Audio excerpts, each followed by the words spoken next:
कैसे हैं आप सभी का अपने स्वागत है लाइव स्टडी लाइफ टाइम पर। आज हम देखने जा रहे हैं एशिया के मैप को फिल करना, एशिया के महत्वपूर्ण महत्वपूर्ण देश तथा एशिया की महत्वपूर्ण महत्वपूर्ण जलसंधियां, मरुस्थल तथा साथ ही में महत्वपूर्ण सागरों को आज हम इस वीडियो में देखेंगे और 10 मिनट के अंदर आपको पूरा एशिया का मैप में भरना सिखा दूंगा, या फिर ये समझ लीजिए 10 मिनट के अंदर पूरा एशिया का ज्ञान आपके पास होगा। तो चलिए शुरू करते हैं बिना किसी देरी के। शुरू करने से पहले अगर आप हमारे चैनल पर नए हैं तो सबसे पहले चैनल को सब्सक्राइब कर लें, वीडियो को लाइक करो, अपने दोस्तों के साथ शेयर करें।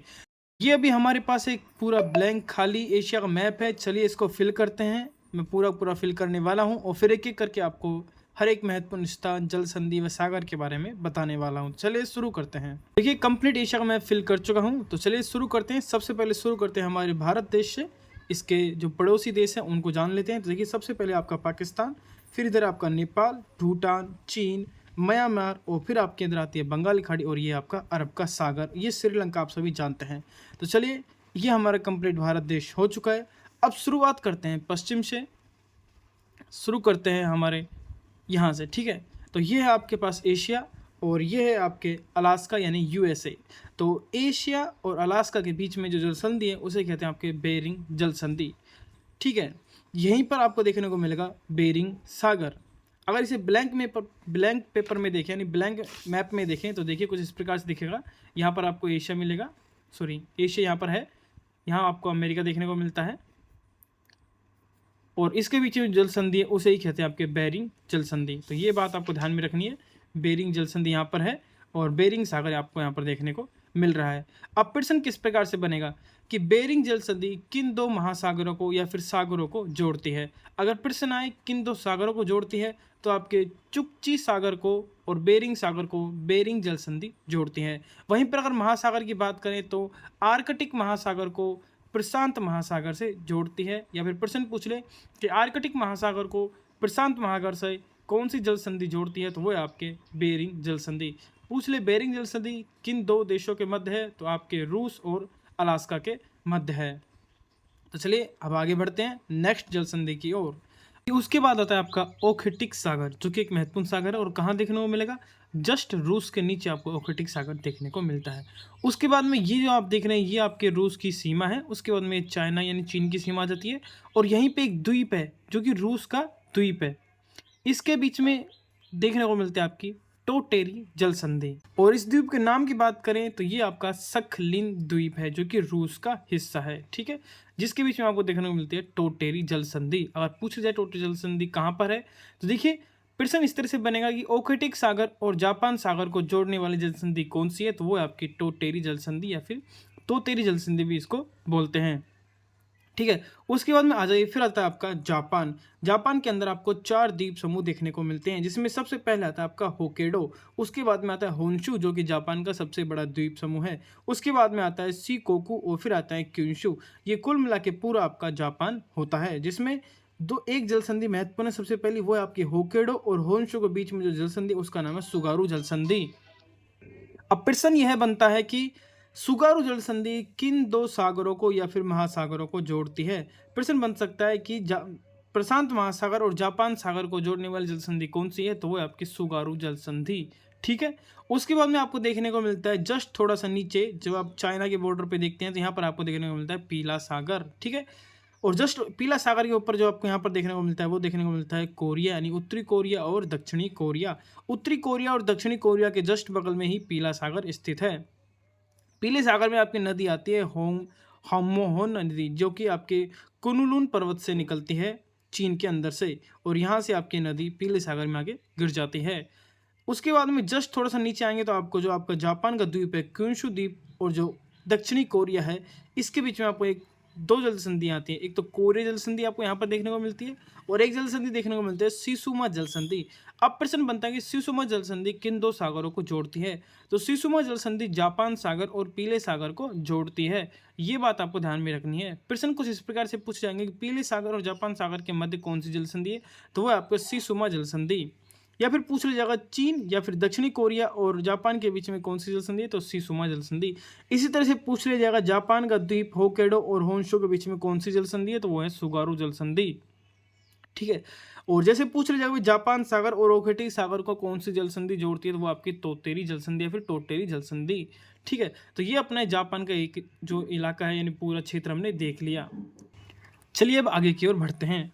उसके बाद में जस्ट आप थोड़ा सा दक्षिण में आएंगे तो देखने को मिलता है आपको महत्वपूर्ण जल संधि, और उसका नाम है मलक्का जल संधि। तो सबसे पहले देख लेते हैं मलक्का जल संधि आपके मलाया प्रायद्वीप यानी मलेशिया और सुमात्रा के बीच में स्थित है। अब बात कर ली जाए कि मलक्का जल संधि किन दो महासागरों को जोड़ती है, तो आपके आते हैं दक्षिणी चीन सागर और अंडमान सागर, क्योंकि यहाँ हमारा अंडमान निकोबार द्वीप समूह स्थित है। ठीक है, उसके बाद में आपको जो महत्वपूर्ण यहाँ पर जो देश है वो देख लीजिए। जैसे कि आपको यहाँ पर फैलाता है फिलीपींस, ये आपका ताइवान हो गया, ये आपका वियतनाम हो गया, ये आपका थाईलैंड हो गया, ये आपका म्यांमार हो गया जो आप जानते हैं सभी, ये आपका मलय प्रायद्वीप, ये सुमात्रा, ये आपका जावा और ये बोर्निया। ठीक है, बोर्निया और जावा के बीच में स्थित है जावा सागर। और दूसरी महत्वपूर्ण जल संधि आती है आपकी जावा और सुमात्रा के बीच में जो जल संधि महत्वपूर्ण है वो है आपकी सुंडा जल संधि। तो इसको भी आपको ध्यान में रखना है। यहाँ पर दो जल संधियाँ हैं, एक अपनी मलक्का जल संधि जो कि मलय प्रायद्वीप और सुमात्रा के बीच में स्थित है, और सुंडा जल संधि जावा और सुमात्रा के बीच में स्थित है। यही नीचे आपको हिंद महासागर देखने को मिलता है। और ये जो क्षेत्र आ गया वो आपका दक्षिणी चीन सागर का क्षेत्र आ जाता है। ठीक है, जो ताइवान है वो चीन के अंडर में ही आता है, ये बातों को ध्यान में रखनी है। और नदियों को हम बाद में देख लेंगे। चलिए अब आगे की ओर बढ़ते हैं। अब जो महत्वपूर्ण जल संधि आ जाते हैं वो आपके आ जाती हैं पश्चिम की, जैसे कि आप देखते हैं होर्मुज जल संधि, लाल सागर और बाबल मंदेब जल संधि हो गई। ठीक है, तो सबसे पहले देख लेते हैं आपके फारस की खाड़ी जो कि ईरान और सऊदी अरब के मध्य स्थित है, और इराक इसके उत्तर में है। ये बात आपको ध्यान में रखनी। तो इराक, ईरान और सऊदी अरब के मध्य कौन सी खाड़ी है? फारस की खाड़ी। ठीक है, इधर आपको देखने को मिलेगी जस्ट पाकिस्तान के नीचे और ईरान के नीचे ओमान की खाड़ी, और इन दोनों के मध्य जो जल संधि है उसे कहते हैं होर्मुज जल संधि। तो प्रश्न बनेगा कि होर्मुज जल संधि किन दो सागरों को या फिर खाड़ियों को जोड़ती है। फिर प्रश्न बनेगा कि फारस की खाड़ी और ओमानी खाड़ी के बीच में कौन सी जल संधि है, तो वो आपकी होर्मुज जल संधि। उसके बाद में आते हैं आपके लाल सागर और अदन की खाड़ी के बीच जो जल संधि है वो है आपके बाब अल मंदेब जल संधि। अगर स्थल की बात पूछी जाए तो जिबूती जो कि आपके अफ्रीका का क्षेत्र है, और यमन के मध्य आपकी बाब अल मंदेब जल संधि है। किन दो क्षेत्रों के बीच में? यमन और जिबूती के बीच में कौन सी जल संधि है? बाब अल मंदेब जल संधि। जस्ट इसके ऊपर आपको देखने को मिलता है लाल सागर, और यहाँ पर आपको देखने को मिलती है अदन की खाड़ी। ये आपका सऊदी अरब हो गया, ये आपका यमन और ये ओमान। अब प्रश्न बनेगा कि ओमान और ईरान के बीच में कौन सी जल संधि है, तो वो आपकी होर्मुज जल संधि है। यहीं से कई प्रश्न बन जाते हैं। ठीक है, जैसे कि फारस की खाड़ी और ओमान की खाड़ी को कौन जोड़ता है, तो होर्मुज जल संधि। ओमान और ईरान के बीच में कौन सी जल संधि है, तो होर्मुज जल संधि। ठीक है, ये बात आपको ध्यान में रखनी है। अब देखिए ये क्षेत्र आपको थोड़ा सा कंफ्यूजिंग लगेगा क्योंकि यहाँ पर बहुत कुछ है जानने के लिए। जैसे कि जस्ट आप जो हमारी ये आपकी नहर आती है वो है आपकी स्वेज नहर, जिसे स्वेज की खाड़ी भी कहते हैं। ठीक है, यहीं पर आपका मृत सागर स्थित है, और मृत सागर के जस्ट ऊपर आप देखेंगे तो आपको देखने को मिलता है इधर भूमध्य सागर। भूमध्य सागर के जस्ट थोड़े से बगल में देखें तो आपको देखने को मिलता है इजराइल, यहाँ पर आपको देखने को मिलता है जॉर्डन, ये आपका सीरिया और ये इराक। ठीक है, ये कुछ क्षेत्र है जो कि महत्वपूर्ण है और विवादित भी है। अब देखिए ये जो क्षेत्र आ जाता है थोड़ा सा विवादित क्षेत्र आ जाता है, जैसे कि यहाँ पर आपको देखने को मिलती है स्वेज नहर, यहाँ पे आपको देखने को मिलता है मृत सागर, और यहाँ आपको देखने को मिलता है भूमध्य सागर। ये आपका ईरान हो गया, ये आपका जॉर्डन हो गया, ये सीरिया, ये इराक हो गया। ठीक है, ये टोरस पर्वत आता है जो तुर्की में है, और आपके पोंटिंग पर्वत ये भी तुर्की में है, और इनके मध्य आपके सबसे महत्वपूर्ण अनातोलिया का पठार। ठीक है, उसके बाद हम देखते हैं तो आपको जस्ट देखने को मिलता है काला सागर और भूमध्य सागर के मध्य मरमरा सागर। ठीक है, काला सागर आ गया, काला सागर के जस्ट ऊपर आता है आपका यूरोप, और यूरोप में स्थित आपका यूक्रेन। ठीक है, उसके बाद में देखिए अब महत्वपूर्ण सागर की बात करें तो फिर आता है आपका कैस्पियन सागर, जो कि आपको यहाँ पर देखने को मिलता है। जस्ट कैस्पियन सागर के बगल में आप देखते हैं तुर्कमेनिस्तान, उज्बेकिस्तान और कजाकिस्तान की सीमा के मध्य स्थित आपका अरल सागर। ये बात आपको ध्यान में रखनी है। कजाकिस्तान के मध्य है बाल्कस झील। अब इन सब क्षेत्रों को पढ़ने के लिए हम शुरुआत करते हैं भारत से। जैसे कि भारत के जस्ट बगल में आपको पाकिस्तान, फिर अफगानिस्तान, फिर तुर्कमेनिस्तान, फिर उज्बेकिस्तान और फिर कजाकिस्तान। ठीक है, और कजाकिस्तान के बाद आ जाता है आपका रूस। ठीक है, और इधर आता है आपका यूरोप। ठीक है, उसको भी हम डिटेल से पढ़ेंगे बाद में। पहले ये क्षेत्रों को एक बार दोबारा देख लेते हैं। ठीक है, भारत के बगल में क्या है? पाकिस्तान, पाकिस्तान के ऊपर अफगानिस्तान, अफगानिस्तान के जस्ट ऊपर आपको तुर्कमेनिस्तान, तुर्कमेनिस्तान के जस्ट ऊपर उज्बेकिस्तान, और उसके ऊपर देखने को मिलता है कजाकिस्तान। कजाकिस्तान और उज्बेकिस्तान के सीमा के मध्य आपको देखने को मिलता है अरल सागर और बाल्कस झील, जो कि कजाकिस्तान में स्थित है। तुर्कमेनिस्तान के जस्ट आपको पश्चिम में देखने को मिलता है कैस्पियन सागर, और पूर्व में देखने को मिलता है अफगानिस्तान। जस्ट इसके दक्षिण में देखने को मिलता है आपको ईरान, और ईरान के दक्षिण में देखने को मिलती है फारस की खाड़ी। फारस खाड़ी के जस्ट ऊपर देखेंगे तो आपको मिलेगा इराक, इराक के जस्ट बगल में है जॉर्डन और सीरिया, और जॉर्डन और सीरिया के जस्ट नीचे देखेंगे तो आपको देखने को मिलता है इजराइल, और इजराइल के जस्ट बगल में देखने को मिलता है भूमध्य सागर। और प्रश्न इसी प्रकार से पूछेगा कि जो भूमध्य सागर है या फिर जो जॉर्डन है, क्या वो भूमध्य सागर को स्पर्श करता है, क्या इजराइल है भूमध्य सागर को स्पर्श करता है, क्या इराक है जो भूमध्य सागर को स्पर्श करता है, इस प्रकार के प्रश्न देखने को मिलेंगे। तो तुर्की में हमने एक महत्वपूर्ण देखा आपका अनातोलिया का पठार, जो कि पोंटिंग पर्वत और टोरस पर्वत के मध्य स्थित है, और ये दोनों कहाँ पर है पर्वत, तुर्की में स्थित है। ठीक है, यहाँ पर हम देखने को मिलते हैं मरमरा सागर, यहाँ हमने काला सागर देख लिया है।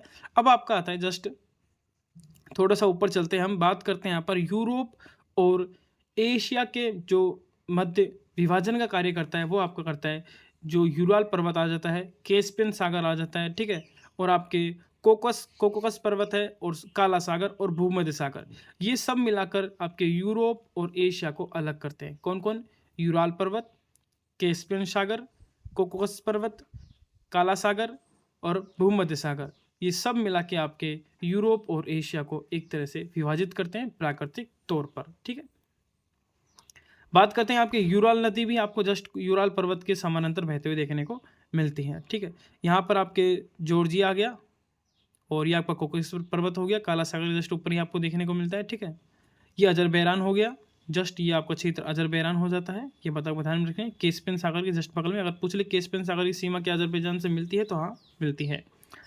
तो ये क्षेत्र हमने देख लिए हैं कंप्लीट। अब थोड़ा सा बढ़ जाते हैं इधर को, और सबसे पहले देख लेते हैं हम रूस को, क्योंकि रूस में बहुत कुछ देखने को है। अब देखिए, हमने देख लिया है रूस के जस्ट आपको पश्चिम में देखने को मिलता है यूराल पर्वत, और इसके समानांतर बहती है यूराल नदी। अब आती है आपकी एक ओब नदी, जो कि रूस से ही निकलती है और आपके कारा सागर में मिलती है। काला नहीं, कारा सागर में। काला सागर हमने देख लिया वहां पर, ये है आपका कारा सागर, जो कि जस्ट रूस के ऊपर आपको देखने को मिलता है आर्कटिक महासागर के अंदर। ठीक है, उसके बाद में एक और सागर है प्लेटिव सागर, जो कि आपको आर्कटिक महासागर में देखने को मिलता है, और उसमें जो नदी आगे गिरती है वो आपकी लीन नदी। ठीक है, जो आपके बेकाल झील से निकलती है, और सबसे गहरी झील है ये। बेकाल झील से निकलने के बाद ये सीधी आपकी पहुंचती है प्लेटिव सागर या फिर आर्कटिक महासागर में। ठीक है, सबसे ठंडा स्थान रूस की बात करें तो आपका बारख्यास्क सबसे ठंडा स्थान पड़ता है रूस का। यहीं आपको साइबेरिया देखने को मिल चुके। 3 प्रकार की इसके अंदर जनजाति महत्वपूर्ण है, चाकुक, चुक्सी और सेम्योडा, ये 3 प्रकार की जनजाति हैं जो कि आपको रूस के अंदर देखने को मिलती है। ओखेटिक सागर हम पहले ही देख चुके हैं। आमुर नदी, जो कि आपके चीन और रूस के मध्य एक तरह से प्राकृतिक सीमा का विभाजक का रेखा का काम करती है, जो कि आपके मंगोलिया और रूस की सीमा से निकलती है, और आमूर जो नदी वो आपके ओखेटिक सागर में जाके गिर जाती है। तो अब हमने रूस को भी कंप्लीट देख लिया है। अब देख लेते हैं चीन को। मंगोलिया जस्ट इसके ऊपर है। चीन और रूस के मध्य आपको देखने को मिलता है मंगोलिया, और चीन के अंदर बात करते हैं जैसे कि आपका आता है तिब्बत का पठार। ठीक है, मेकांग नदी जो कि तिब्बत के पठार से निकलती है और आपके म्यांमार, थाईलैंड होते हुए आपके दक्षिण चीन सागर में जाके गिर जाती है, वियतनाम होते हुए। ठीक है, उसके बाद में आपका दूसरी जो नदी आती है वो होती है आपकी सल्विन नदी। ठीक है, और तीसरी आपकी इरावदी नदी, ये भी दोनों अंडमान सागर में जाके गिर जाती हैं। फिर आता है आपका कुलुन पर्वत से निकलती है हमहो नदी, जो कि पीले सागर में जाके गिर जाती है। कुछ महत्वपूर्ण चीन की नदी थी। अब कुछ देख लेते हैं महत्वपूर्ण आपके मरुस्थलों को, जो कि आपके जो एशिया के मरुस्थल हैं महत्वपूर्ण, उन्हें हम देखते हैं। तो देखिए, अब देखते हैं कुछ एशिया के महत्वपूर्ण मरुस्थलों को। जैसे कि सबसे पहले देखते हैं हम सऊदी अरब में, जिसमें 2 सबसे महत्वपूर्ण आते हैं, एक रब अल खाली और दूसरा आता है आपका अन नेफुद। ठीक है, ये दोनों महत्वपूर्ण मरुस्थल है जो कहाँ पर स्थित है, सऊदी अरब में स्थित है। उसके बाद में जस्ट आप थोड़ा सा देखने को मिलता है, फिर आपको देखने को मिलते हैं 2 महत्वपूर्ण मरुस्थल। मैंने यहाँ पर एक को अंकित कर रखा है, दस्त ए करीब, और एक होता है आपका दस्त ए लूट। ये दोनों कहाँ पर स्थित है, तो ईरान में स्थित है। कौन कौन से, दस्त ए कबीर और दस्त ए लूट, ये दोनों ईरान में स्थित है, दोनों महत्वपूर्ण मरुस्थल है। उसके बाद में आता है आपका तुरान बेसिन, जो कि आपके उज्बेकिस्तान में स्थित है। यहाँ पर आपकी नदी निकलती है अम्मू दरिया और सिया दरिया के बीच में, आपको ये क्षेत्र देखने को मिलता है तुरान बेसिन। उसके बाद में चीन की बात करें तो तकलामकान मरुस्थल आप सभी जानते ही होंगे, गोबी का मरुस्थल चीन में स्थित है, और मंचूरिया का मरुस्थल भी आपको चीन में देखने को मिलता है। तो ये कुछ महत्वपूर्ण मरुस्थल हो गए जो कि चीन में स्थित थे। सऊदी अरब में 2 है, अन नेफुद और रब अल खाली, और दूसरे आपका दस्ते कबीर और दस्ते लूट। तीसरा आता है आपका तुरान, और चौथा है आपका तकलामकान, गोबी मरुस्थल और मंचूरिया। ठीक है, ये कुछ महत्वपूर्ण मरुस्थल थे। और अगर बात करें तो अरब प्रायद्वीप हमने देख ही लिया है आपका। और उसके बाद में जो बोर्निया है, सबसे बड़ा एशिया का द्वीप समूह है, तीसरे नंबर का। इंडोनेशिया जो विश्व का सबसे लंबा द्वीप समूह है, तो ये हमने एशिया के कुछ महत्वपूर्ण स्थान देख लिए। तो ये कंप्लीट हमारा एशिया का मैप हमने देख लिया, कुछ महत्वपूर्ण देश देख लिए, महत्वपूर्ण जल संधियाँ देख ली। एक बार पुनः रिवीजन कर लेते हैं, एक बार फटाफट 5 मिनट के अंदर। अलास्का और एशिया के बीच के मध्य है बेरिंग जल संधि, जो कि चुक्सी सागर और प्रशांत महासागर को जोड़ती है। बेरिंग सागर को और चुक्सी सागर को जोड़ती है, और आर्कटिक महासागर और आपके प्रशांत महासागर को जोड़ती है। ओकेटिक सागर हमने देख लिया, टोटो जल संधि हमने देख ली। सोया जल संधि, हाँ मैं सोया जल संधि आपको बताना भूल गया था, ये कि आपके जो रूस का द्वीप है और जापान के द्वीप के बीच में आपको देखने को मिलते हैं सोया जल संधि, ठीक है। सुगारू जल संधि हमने देख ली है, होक्केंडो और होंशु के बीच में स्थित है। शिसुमा जल संधि हमने देख ली है, पीला सागर और आपका जापान सागर। उत्तरी कोरिया, दक्षिणी कोरिया, चीन देखने को मिलता है। ताइवान ये हो गया, फिलीपींस ये हो गया, दक्षिणी चीन सागर ये हो गया, बोर्निया हो गया, जावा हो गया, जावा सागर हो गया। सुंडा जल संधि जावा और सुमात्रा के बीच में स्थित है। मलक्का जल संधि मलय प्रायद्वीप और सुमात्रा के बीच में स्थित है। उसके बाद में आ जाओ, आपका अंडमान सागर आपको यहाँ पर देखने को मिलता है। उसके बाद में आ जाओ तो आपका सऊदी अरब और ईरान और इराक के बीच में देखने को मिलती है आपको फारस की खाड़ी, और जस्ट उसके नीचे देखने को मिलती है ओमान की खाड़ी, और दोनों के मध्य होर्मुज जल संधि। इधर आपको देखने को मिलता है ओमान, ये आपका यमन और जिबूती के बीच में बाब अल मंदेब जल संधि, जो कि लाल सागर और अदन की खाड़ी के मध्य स्थित है। इधर आपको देखने को मिलती है स्वेज नहर, ये अफ्रीका आपका हो गया, ये आपका भूमध्य सागर हो गया। भूमध्य सागर जस्ट बगल में आपको इजराइल, जॉर्डन, सीरिया, इराक देखने को मिलता है। इधर आपका तुर्की आ गया, तुर्की में पोंटिंग पर्वत और टोरस पर्वत है, जिनके बीच में अनातोलिया का पठार स्थित है। मरमरा सागर हो गया, काला सागर हो गया, काला सागर के ऊपर यूक्रेन देखने को मिलता है, ये आपका जॉर्जिया है। ये उज्बेकिस्तान हो गया, अजरबैजान हो गया, ये आपका फिर आता है कैस्पियन सागर। फिर आपका तुर्कमेनिस्तान, उज्बेकिस्तान और कजाकिस्तान और उज्बेकिस्तान के मध्य आपको देखने को मिलता है अरल सागर, ये आपके बालकस झील हो गई, ये आपका अफगानिस्तान हो गया, ये आपका पाकिस्तान हो गया, ये ईरान हो गया। अब आ जाओ रूस के अंदर, तो रूस के अंदर देखिए सबसे ठंडा क्षेत्र आपका बॉर्खयास्क, ये आपका साइबेरिया हो गया। ओब नदी होगी जो कि कारा सागर, और लेप्टिव सागर में लीन नदी होगी, बैकाल झील से निकलती है, सबसे गहरी झील है। ओमुर नदी जो कि आपके चीन और रूस के मध्य सीमा बनाती है, ये आपका मंगोलिया हो गया। 3 प्रकार की जनजाति हो गई, ठीक है। तो ये कुल मिला के आपका पूरा एशिया हो जाता है महत्वपूर्ण क्षेत्र। वीडियो अच्छी लगे तो प्लीज एक लाइक जरूर करें, चैनल को सब्सक्राइब करें। मिलते हैं नेक्स्ट वीडियो में, तब तक के लिए धन्यवाद।